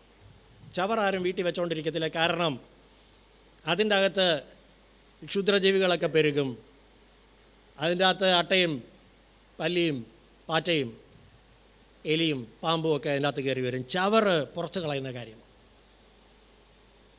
ജീവിതത്തിൽ ഈ സെൽഫ് റൈച്ചസ്നെസ് ഒരു ചവറാണ്. Rubbish, I counted it rubbish എന്ന് പറഞ്ഞ് ഈ കച്ചവടം അവസാനിപ്പിച്ചില്ലെങ്കിൽ ദൈവനീതി പ്രാപിക്കാൻ കഴിയത്തില്ല. അതുകൊണ്ട് സ്വന്തം നീതി പ്രാപിക്കണമോ, സ്വന്തം നീതി വിട്ടുകളയണമോ, അല്ലെങ്കിൽ ദൈവനീതി പ്രാപിക്കണമോ, അതിൻ്റെ ഒന്നാമത്തെ സ്റ്റെപ്പ് സ്വന്തം നീതി ഒരു നഷ്ടമാണെന്ന് മനസ്സിലാക്കി 2 വാക്കുകൾ ശ്രദ്ധിച്ചോണം. Loss, rubbish. അത് നഷ്ടമാണെന്ന് മനസ്സിലാക്കി അത് ചവറ് എന്നെണ്ണണം. തീത്തോസിൻ്റെ ലേഖനം ഇന്നലെ നമ്മൾ വായിച്ചല്ലോ, തീത്തോസ് 3:5. ഈ ഒരു കാര്യവും നമ്മളെ സ്വർഗത്തിൽ കൊണ്ടെത്തിക്കത്തില്ല. ഈ പൊങ്ങച്ചൊന്നും നമ്മളെ സ്വർഗത്തിൽ. കർത്താവ് അവസാനം പറയും, എൻ്റെ നാമത്തിൽ നിങ്ങൾ ഭൂതങ്ങളെ പുറത്താക്കി, നിൻ്റെ നാമത്തിൽ ഞങ്ങൾ രോഗികളെ സൗഖ്യമാക്കി, നിൻ്റെ നാമത്തിൽ പ്രവചിച്ചു. പൊങ്ങച്ചം പറയുന്ന കാര്യങ്ങളൊക്കെയാണ്. കർത്താവ് പറയും, ഞാൻ നിങ്ങളെ അറിയുന്നില്ല. നിങ്ങൾ ഈ പൊങ്ങച്ചത്തിൻ്റെ ഉടുപ്പുമൊക്കെ ഇട്ട്, കറപറേണ്ട തുണിയൊക്കെ ഇട്ട്, സ്വന്തം നീതിമാന്മാരാണ്, സ്വയം നീതിമാനാണെന്ന് ധരിച്ച് മറ്റുള്ളവരെ ധിക്കരിച്ച് നിങ്ങളിങ്ങനെ ജീവിക്കുകയായിരുന്നു. ഞാൻ നിങ്ങളെ അറിയുന്നേ ഇല്ല. It is a loss. തീത്തോസ് 3:5 വാക്യം ഒന്ന് വായിച്ചേ. അവൻ നമ്മെ നാം ചെയ്ത നീതിപ്രവർത്തികളാൽ അല്ല, തൻ്റെ കരുണപ്രകാരം അത്രേ രക്ഷിച്ചത്. അതുകൊണ്ട് നാം രക്ഷിക്കപ്പെടുന്നത്, നമുക്ക് രക്ഷ ലഭിക്കുന്നത് നമ്മുടെ ഒരു നീതി പ്രവൃത്തിയല്ല, ഇതുപോലെ പൊങ്ങച്ചം പറയാൻ കഴിയുന്ന ഒരു കാര്യമല്ല. അവൻ്റെ കരുണയാണ് നമ്മെ ഈ വീണ്ടെടുപ്പ് സാധ്യമാക്കി തന്നത്, നമുക്ക് ഈ രക്ഷ സാധ്യമാക്കി തന്നത്. ലൂക്കോസിൻ്റെ സുവിശേഷം 9-ാം അധ്യായം 62-ാം വാക്യം വായിക്കുമ്പോൾ കർത്താവിൻ്റെ അടുക്കൽ വന്ന ഒരാളോട് കർത്താവ് പറഞ്ഞൊരു വാചകമുണ്ട്. കലപ്പയ്ക്ക് കൈവച്ച ശേഷം പുറകോട്ട് നോക്കുന്ന ആ വാക്യം ഒന്ന് വായിച്ചേ. Luke chapter 9:62. ലൂക്കോസിൻ്റെ സുവിശേഷം 9-ാം അധ്യായം 62-ാമത്തെ വാക്യം. യേശു അവനോട്, കലപ്പയ്ക്ക് കൈവച്ച ശേഷം പുറകോട്ട് നോക്കുന്നവൻ ആരും ദൈവരാജ്യത്തിന് കൊള്ളാകുന്നവനല്ല. എന്താണ് ആ വാക്യത്തിൻ്റെ അർത്ഥം? കലപ്പയ്ക്ക് കൈവച്ചിട്ട് പുറകോട്ട് നോക്കുന്നവൻ ഈ ഉപേക്ഷിച്ച് കളഞ്ഞ, ചവറെന്നെണ്ണി മാറ്റിക്കളഞ്ഞ ആ വിഷയങ്ങളുടെ പിന്നാലെ പോകുന്ന ഒരനുഭവമാണ് അവിടെ സൂചിപ്പിക്കുന്നത്. അവൻ്റെ നുകമേറ്റ്, സൗമ്യതയും താഴ്മയും ഉള്ളവനായതുകൊണ്ട് അവൻ്റെ നുകമേറ്റ് അവനോട് പഠിക്കുവാൻ സമർപ്പിച്ചിട്ട് ദൈവനീതി പ്രാപിക്കണമെന്നുള്ള ലക്ഷ്യത്തോടെ അവൻ്റെ കലപ്പയ്ക്ക് കൈവച്ച ശേഷം സ്വന്തം നീതിയിലേക്ക് തിരിഞ്ഞു പോകരുത്. പുറകോട്ട് നോക്കി നാം ഉപേക്ഷിച്ച് കളയേണ്ട വിഷയങ്ങളാണ് നാം പൗലോസ് പറയുന്നത്. ഇതെല്ലാം ഞാൻ ചവറെന്നെണ്ണി ഞാൻ ഉപേക്ഷിച്ച് കളഞ്ഞു, ഞാൻ ഇനി അതിലേക്ക് തിരിഞ്ഞു നോക്കുന്നില്ല. പൊങ്ങച്ചം പറയാൻ ഒരുപാട് കാര്യങ്ങൾ കാണും ദൈവമക്കൾ. ഇന്ന് പകൽക്കാലം ദൈവത്തിലിരുന്ന് ഇപ്പോഴും 2 കാര്യങ്ങൾ ശ്രദ്ധിച്ചാട്ടെ, 2 വാക്കുകൾ വെച്ചൊന്ന് പരിശോധിച്ചാട്ടെ. നഷ്ടം എന്ന് കാണാൻ കഴിയാത്തതും ചവറെന്ന് എണ്ണാൻ കഴിയാത്തതുമായ എന്തെങ്കിലും പൊങ്ങച്ചങ്ങൾ നമ്മുടെ ജീവിതത്തിലുണ്ടോ? Everything is a loss. അതുകൊണ്ട് മറ്റു ചില നന്മകൾ നഷ്ടം. എന്നല്ല നമ്മൾ പറഞ്ഞല്ലോ, നയമാൻ ആ ഒരു ചെറിയ കാര്യത്തിൽ അവൻ പിണങ്ങിപ്പോയിരുന്നെങ്കിൽ അവന് നഷ്ടമാകേണ്ടത്, അവനൊരു കുഷ്ഠരോഗിയായിട്ട് മരിക്കേണ്ടി വന്നേനെ. അവന് നഷ്ടമാകേണ്ടിയിരുന്നത് അവൻ്റെ സൗഖ്യമായിരുന്നു. പക്ഷേ അവൻ്റെ ആ സ്വന്തം നീതി വിട്ടുകളഞ്ഞ് ദൈവത്തിൻ്റെ പ്രവാചകൻ പറഞ്ഞത് സിമ്പിളായ കാര്യം അനുസരിക്കാൻ കീഴ്പ്പെട്ടു കൊടുത്തപ്പോൾ അവൻ്റെ സൗഖ്യം നഷ്ടപ്പെടാതെ ഇരുന്നു. സാരെഫാത്തിലെ വിധവ ആ ഏലിയാവ് പറഞ്ഞ ആ ഒരു കാര്യത്തിൽ പിണങ്ങി അവൾ അനുസരിക്കാതെ ഇരുന്നെങ്കിൽ ആ ക്ഷാമത്തിൽ അവൾ മരിക്കേണ്ടി വന്നേനേയും. പക്ഷേ ആ കൊച്ചു കാര്യത്തിൽ അവൾ ആ അട വേണ്ടാന്ന് വെച്ച് ഞാനും എൻ്റെ മകനും പട്ടിണി കിടന്നാലും ദൈവം പറഞ്ഞത് അനുസരിക്കാമെന്ന് തീരുമാനിച്ചത് വിട്ടുകളഞ്ഞപ്പോൾ അവൾക്ക് മാത്രമല്ല അനേകർക്കൊരു അനുഗ്രഹമാകുമാറ് അവളുടെ കലത്തിലെ മാവും തുരുത്തിയിലെ വെള്ളവും ദൈവം അനുഗ്രഹിച്ചു കൊടുത്തു. ഏതാണ് ലാഭം? സ്വന്തം നീതി വിട്ടുകളഞ്ഞിട്ട് ദൈവനീതി മുറുകെ പിടിക്കുന്നതാണ് ലാഭം. അതുകൊണ്ട് ഇന്ന് പകൽക്കാലം ഇവിടുന്ന് ഇറങ്ങിപ്പോകുമ്പോൾ നമ്മുടെ ആ സ്വന്തം നീതിയുടെ ആ പൊങ്ങച്ചം പറയാനുള്ള എല്ലാ കാര്യങ്ങളും എടുത്ത് തോട്ടിക്കളഞ്ഞിട്ട് പോകാം. Count it a loss, count it a rubbish. അത് നഷ്ടമെന്നെണ്ണണം, ചവറ് എന്നെണ്ണണം. രണ്ടാമത് പൗലോസ് ചെയ്ത കാര്യം, ആദ്യം ഈ ഒരു സ്റ്റെപ്പ് എടുക്കാതെ ഈ കാര്യങ്ങൾ നഷ്ടമാണെന്നും ചവറാണെന്നും എണ്ണാതെ ദൈവനീതി പ്രാപിക്കാൻ കഴിയുകയില്ല. രണ്ടാമത് പൗലോസ് പറഞ്ഞ കാര്യം മലയാളത്തിൽ നമ്മൾ വായിക്കുമ്പോൾ 14-ാം വാക്യത്തിലേക്കാണ് നമ്മളത് കാണുന്നത്. ആ കാര്യം പറഞ്ഞിട്ട് അതിൻ്റെ മൂന്നാമത്തേതിലേക്ക് വരാം, 12-ാം വാക്യത്തിലേക്ക് വരാം. 14-ാം വാക്യം മലയാളത്തിൽ വായിച്ചാൽ. ഒന്ന് ഞാൻ ചെയ്യുന്നു, പിമ്പിലുള്ളത് മറന്നും മുമ്പിലുള്ളതിന് ആഞ്ഞും കൊണ്ട് ക്രിസ്തു യേശുവിൽ ദൈവത്തിൻ്റെ പരമവിളിയുടെ വിരുദിനായി ലാക്കിലേക്ക് ഓടുന്നു. ഇംഗ്ലീഷിൽ പ്രസ് ടു വേർഡ് എന്ന് ഐ റൺ എന്നാണ് എഴുതിയിരിക്കുന്നത്. ഞാനൊരു ഓട്ടം ഓടുകയാണ്, ലാക്കിലേക്ക് ഞാൻ ഓടുകയാണ്. പൗലോസ് ഹി ഫിക്സ് ദ ഗോൾ. അവൻ്റെ മുമ്പിലുള്ള ലക്ഷ്യം ദൈവത്തിൻ്റെ നീതി പ്രാപിക്കണം. മനുഷ്യർ എന്നെക്കുറിച്ച് നീതിമാനെന്ന് പറയുന്നതല്ല, എനിക്ക് തന്നെ ഞാൻ നീതിമാനാണെന്ന് തോന്നുന്നതുമല്ല വിഷയം. ദൈവം നീതിമാനായി കണക്കാക്കുന്നതാണ് പ്രധാന കാര്യമെന്ന് തിരിച്ചറിഞ്ഞു. അതാണ് ലക്ഷ്യം. സ്വർഗത്തിലെ ദൈവം സാക്ഷ്യം പറയണം, നല്ലവനും വിശ്വസ്തനുമായ ദാസനെ. നമ്മൾ പാട്ടൊക്കെ പാടും, നീതിമാന്മാരായ സിദ്ധന്മാർ വീണകളേണ്ടി പാട്ടൊക്കെ പാടുമ്പോൾ നമ്മളും കാണുമെന്ന് ഉറപ്പുണ്ടോ? വിട്ടുകളയേണ്ട ആ സ്വന്തം നീതി വിട്ടുകളഞ്ഞിട്ട് ദൈവനീതി ലക്ഷ്യമാക്കി ഓടുന്ന ഒരു ഭക്തൻ്റെ പ്രത്യാശയാണ്. There is a goal. ഒരു ലക്ഷ്യമുണ്ട്, ഒരു ലാക്കുണ്ട്. എന്താണ് നമ്മുടെ ലാക്ക്? What is your goal? നമ്മുടെ ആത്മീയ ജീവിതത്തിൻ്റെ ലാക്ക് എന്താ? എന്ത് നേടാനാണ് നമ്മൾ ഇറങ്ങി തിരിച്ചിരിക്കുന്നത്? ഈ ലോകത്തിൽ ഒരുപാട് നേടുന്ന ആളുകളുണ്ട്. പക്ഷേ പൗലോസ് പറഞ്ഞു, ഒറ്റ കാര്യം എനിക്ക് നേടണം, ദൈവത്തിൻ്റെ നീതി. എൻ്റെ സ്വന്തം നീതിയല്ല, ദൈവനീതി തന്നെ നേടണം. ആ വാക്യം വളരെ ശ്രദ്ധിക്കേണ്ട വാക്യമാണ്. 9-ാം വാക്യം, എൻ്റെ സ്വന്തം നീതി അല്ല, ദൈവത്തിൻ്റെ നീതി തന്നെ എനിക്ക് ലഭിക്കണം. That is my goal.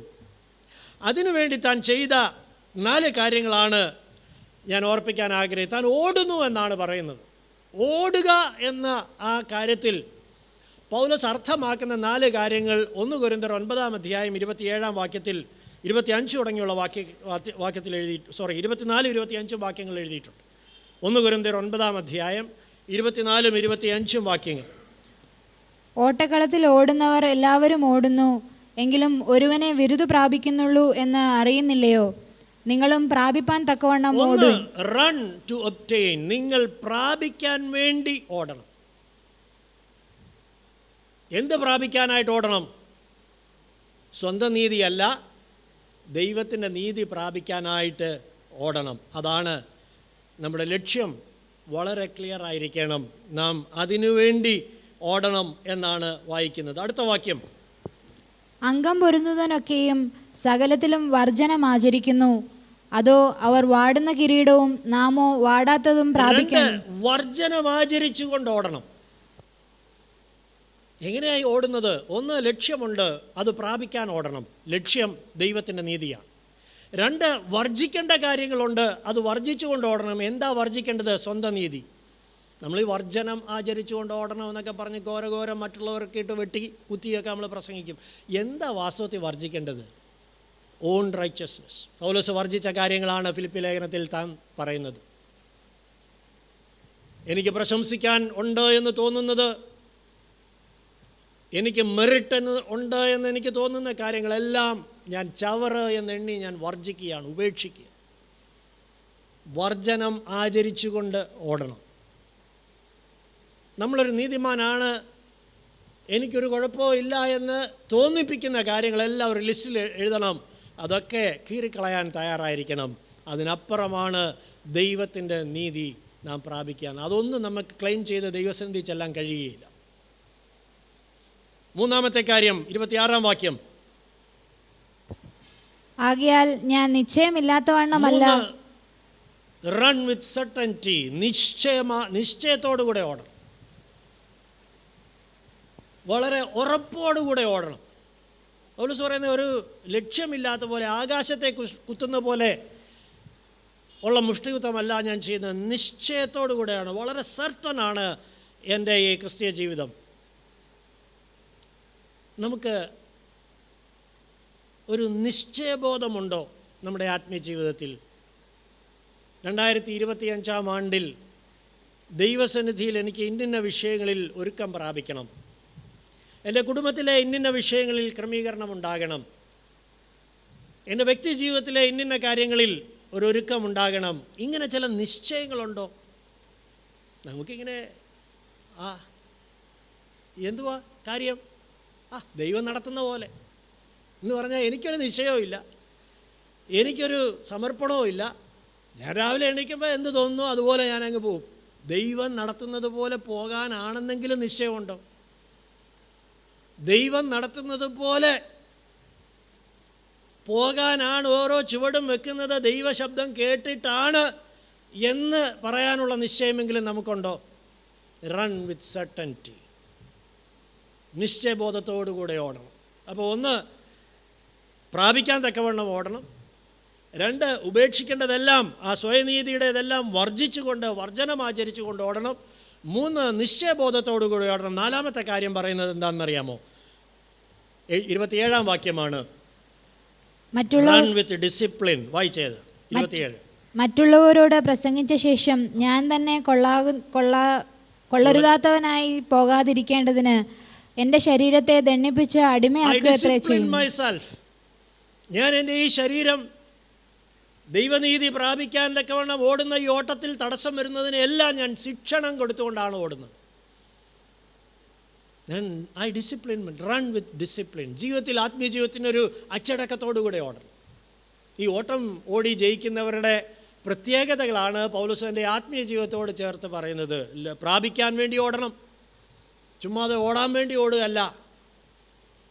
ഒരു സൗഹൃദ ഓട്ടമല്ല ഞാൻ ഓടുന്നത്, ഞാൻ നിശ്ചയബോധത്തോടുകൂടെയാണ് ഓടുന്നത്. മൂന്നാമത്തേത്, വർജനം ആചരിച്ചുകൊണ്ടാണ് ഞാൻ ഓടുന്നത്, നിശ്ചയബോധത്തോടുകൂടെയാണ് ഓടുന്നത്.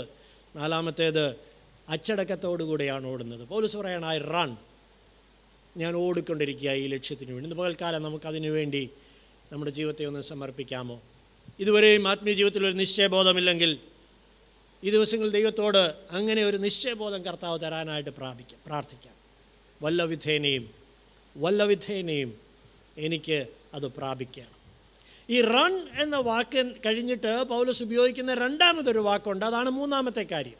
അത് കുറച്ചും കൂടെ ഊന്നൽ കൊടുക്കേണ്ട ഒരു വാക്കാണ്.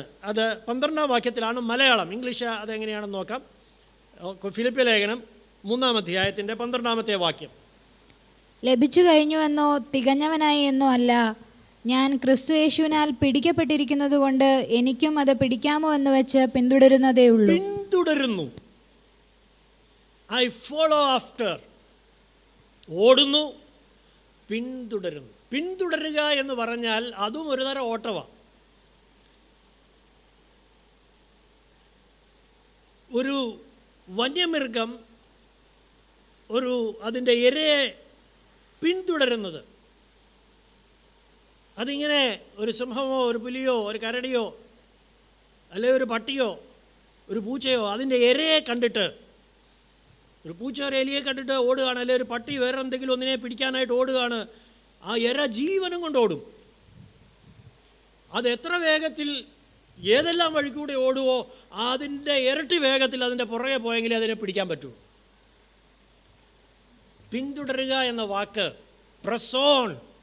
കുറേ ഓടിക്കഴിഞ്ഞേച്ച് എന്തോ പറ്റി, അതാ എൻ്റെ പാട്ടിന് പോയി. ചില ആളുകൾ ഇതിനെയൊക്കെ പിടിക്കാൻ പോകുമല്ലോ, കുറേയൊക്കെ നോക്കിയിട്ട് അവിടെ ഇവിടെയൊക്കെ നോക്കിയിട്ട് ഇങ്ങനെ ഇളിഭ്യറായിട്ട് മടങ്ങി വരും. എന്ത് പറ്റിയടേ? അതാ അതിൻ്റെ പാട്ടിന് പോയി. ഏത്? ദൈവനീതിയെ അതിൻ്റെ പാട്ടിന് പോയി. ഇനിയിപ്പോൾ നമുക്ക് ഇങ്ങനെയൊക്കെ കൊട്ടിയും പാടിയും 2 മറുഭാഷയൊക്കെ പറഞ്ഞ് അങ്ങ് ജീവിക്കാം. Follow after.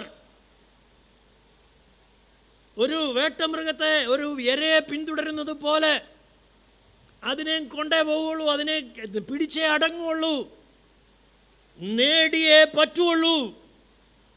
വല്ലവിധേനയും, അതിനുപയോഗിച്ചിരിക്കുന്ന ഒരു വാക്ക് അത്. വല്ലവിധേന എന്ന് പറഞ്ഞാൽ എന്ത് കൃത്രിമം കാണിച്ചു. ഇന്ന് അതാണല്ലോ ആത്മലോകത്തിൽ നടക്കുന്നത്.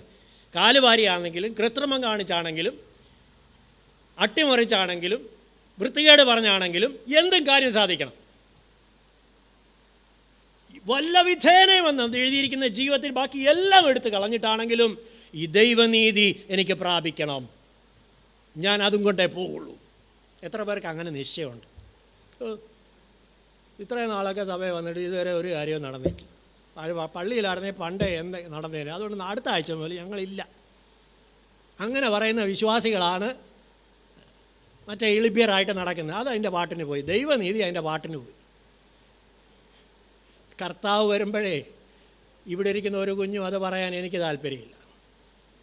കർത്താവ് വന്നേച്ച് പോകുമ്പോൾ അതതിൻ്റെ പാട്ടിന് പോയി, ഇനി നമുക്ക് വേറെ വല്ല വഴി നോക്കാവുന്ന ഇവിടെ ഇരിക്കുന്ന ആരും പറയാനിട വരരുത്. പുറകെ കൂടിക്കോണം.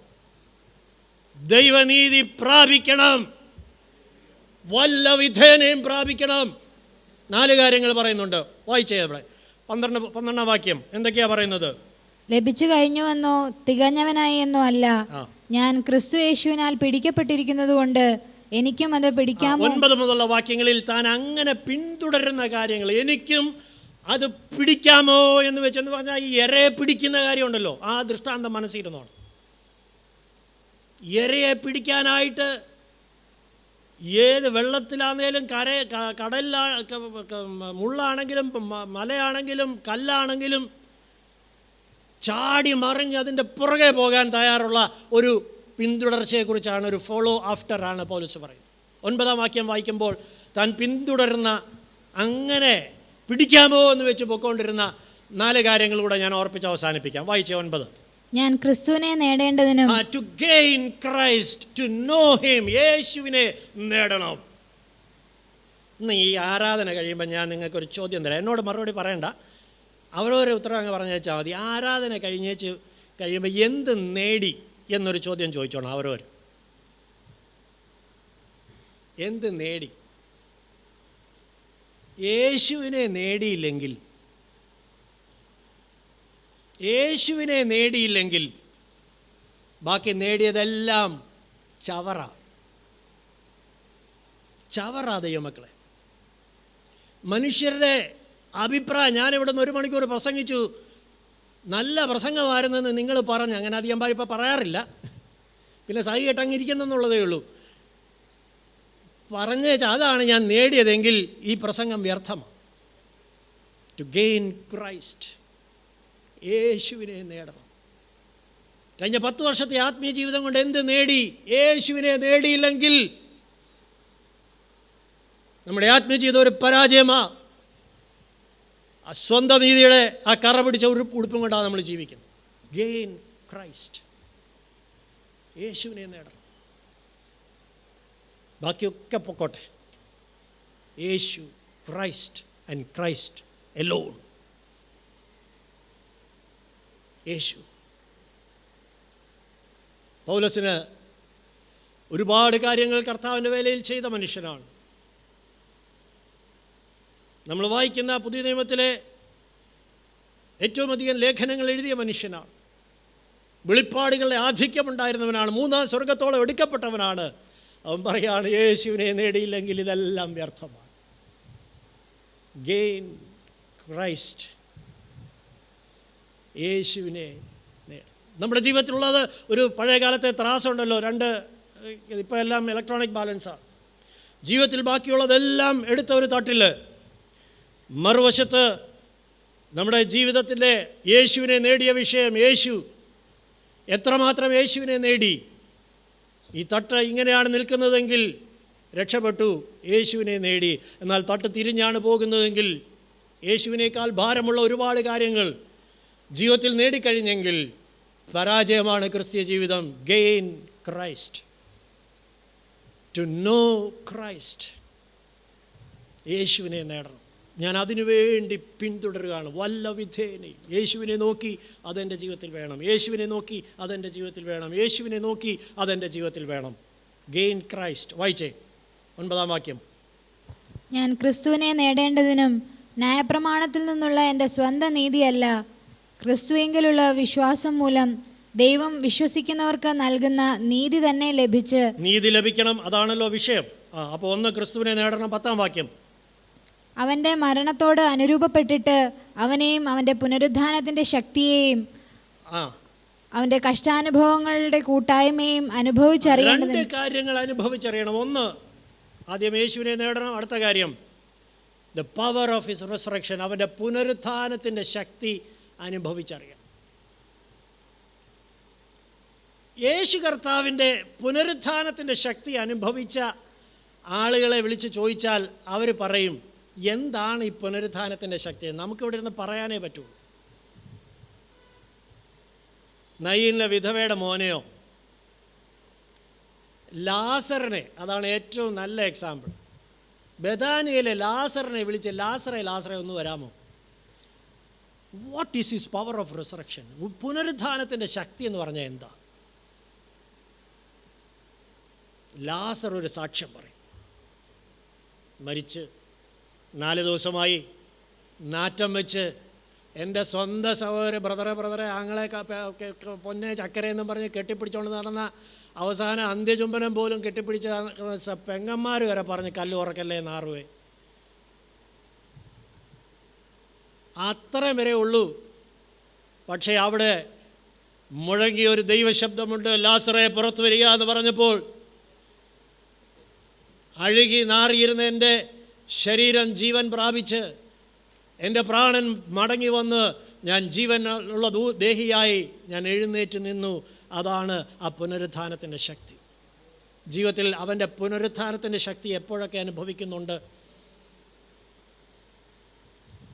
ദൈവമക്കളെ, ദൈവനീതി നേടണോ? അവൻ്റെ പുനരുത്ഥാനത്തിൻ്റെ ശക്തി തുടർമാനമായിട്ട് അനുഭവിക്കണം. രക്ഷിക്കപ്പെട്ടപ്പോൾ അനുഭവിച്ചത് പോരാ. എഫെസ്യ ലേഖനം 1-ാം അധ്യായം 19-ാം വാക്യം പറയുന്നത്, വിശ്വസിക്കുന്നവരിൽ, വായിച്ച ആ വാക്യം, എഫേഷ്യൻസ് ചാപ്റ്റർ 1:19. വിശ്വസിക്കുന്ന നമുക്ക് വേണ്ടി വ്യാപരിക്കുന്ന അവൻ്റെ ശക്തിയുടെ അളവറ്റ വലിപ്പം, അവൻ്റെ ആ പുനരുത്ഥാനത്തിൻ്റെ ശക്തി വിശ്വസിക്കുന്നവരിൽ തുടർമാനമായിട്ട് വ്യാപരിച്ചുകൊണ്ടിരിക്കും. ഇന്ന് രാവിലെയും ആ പുനരുത്ഥാനത്തിൻ്റെ ശക്തി കൊണ്ട് ജീവിക്കണം. അതുകൊണ്ടാണ് പൗലോസ് പറഞ്ഞത്, ഞാനല്ല, എൻ്റെ സ്വന്തം കഴിവല്ല, എൻ്റെ സ്വന്തം മിടുക്കല്ല. ലാസറെ, നീ എങ്ങനെയാ ഇപ്പോൾ നടക്കുന്നത്? ഞാനല്ല, എൻ്റെ മിടുക്കല്ല, എൻ്റെ ആരോഗ്യമല്ല, ഞാൻ ജിമ്മിൽ പോയതുകൊണ്ടല്ല ഞാൻ എണീറ്റ് വന്നത്, ഞാൻ നാറ്റം വെച്ച് ആർക്കും എടുക്കാൻ വയ്യാത്ത അവസ്ഥയിലായിരുന്നു. പുനരുത്ഥാനത്തിൻ്റെ ശക്തിയാണ് ഇന്ന് എന്നെ ജീവിപ്പിച്ച് നടത്തുന്നത്. അത് പറയാൻ എത്ര പേർക്ക് കഴിയും?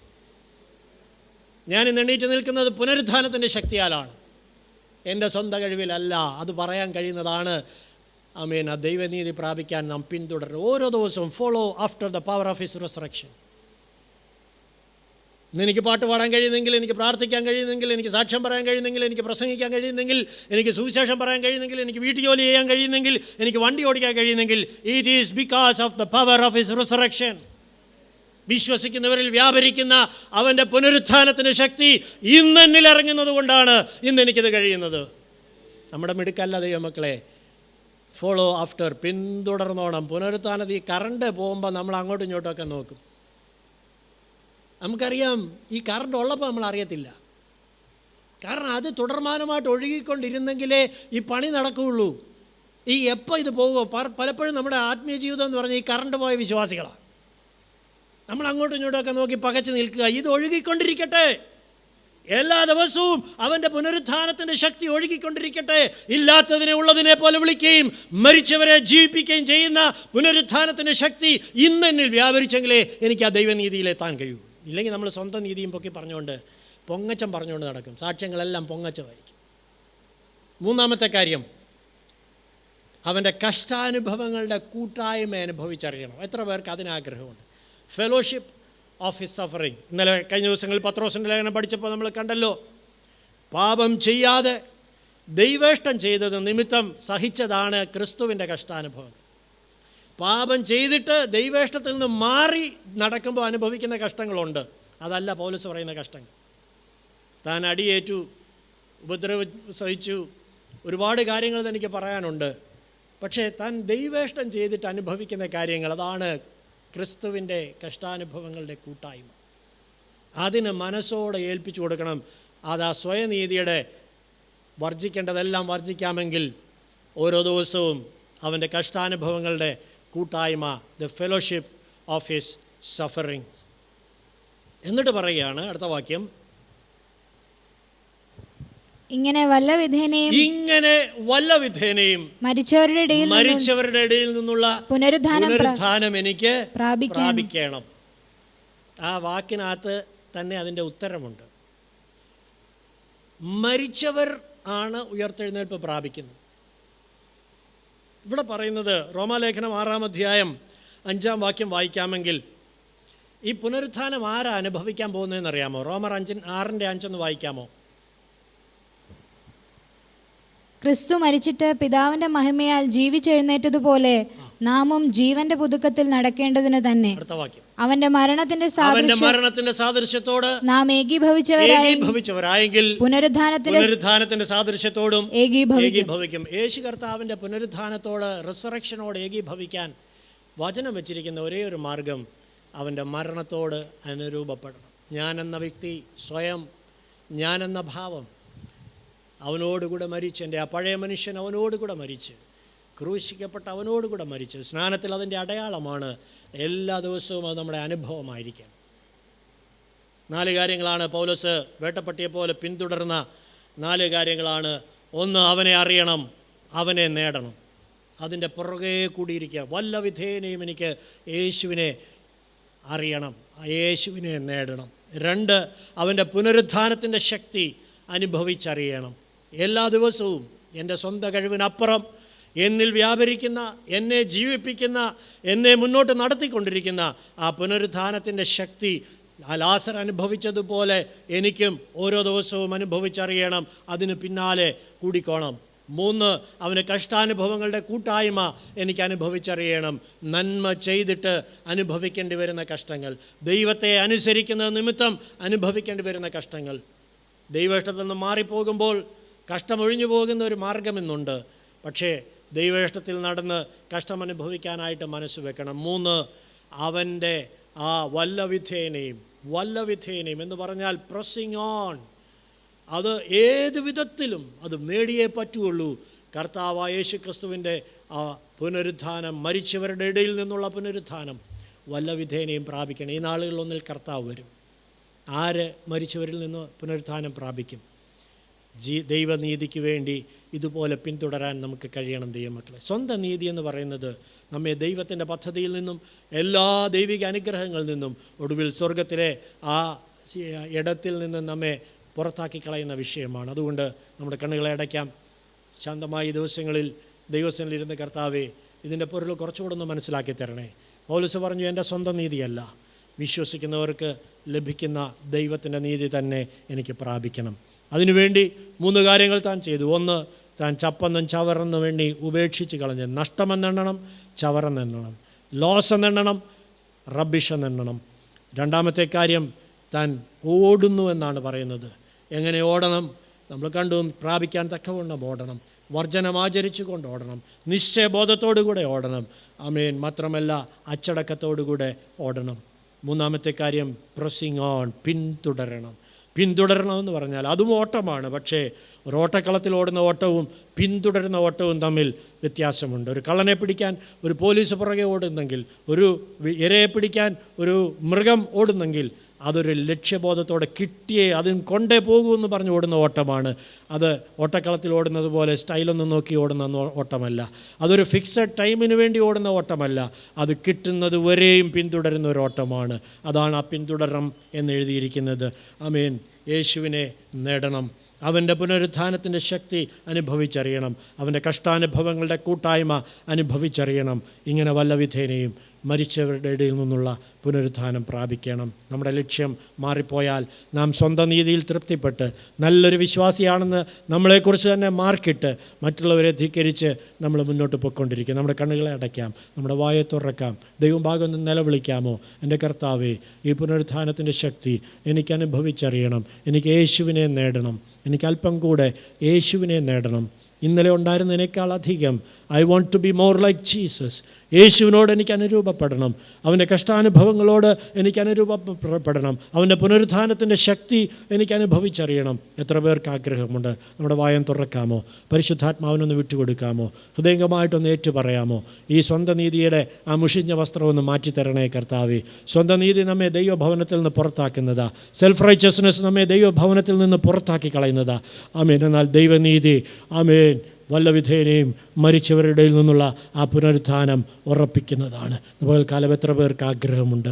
നമുക്കൊന്ന് സമർപ്പിച്ചു കൊടുക്കാം. നഷ്ടമെന്നെണ്ണേണ്ടതെല്ലാം നഷ്ടമെന്നെണ്ണാം. It is a loss.